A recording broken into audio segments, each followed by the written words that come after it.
Minute Drill Gang, I want to talk a little more sales with you here.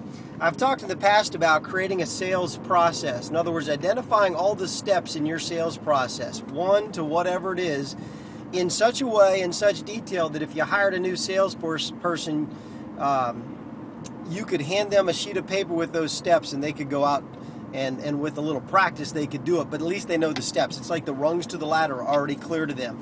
So what I want to do right now is talk a little bit about what each one of those steps, what each one should cover. So let's say, for example, one step is the approach.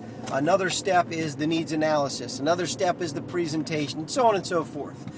Now, for each one of these steps, what I want to encourage you to do is identify first of all, who's the owner of that step? In other words, who does it?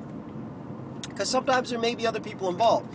I also then would suggest not only identify the owner, identify the tools that you'll need to make that step efficient. So if it's a needs analysis, you might need an actual fact finder or some physical piece of paper that you're filling out. You may need, I don't know, there may be a variety of things that you want there. If it's a presentation, maybe you need to have some marketing materials with you, whatever.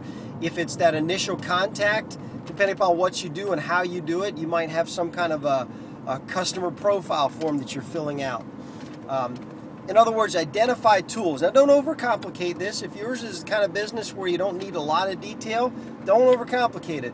But if it's the kind of thing where you look back on your sales calls and think, wow, I am really losing opportunity by missing detail, then maybe you need to identify some tools so that you have the right equipment with you every time. So you identify who's the owner, what are the tools. The next thing you want to know is, what are my action items? What are the things that I need to do during each one of these meetings?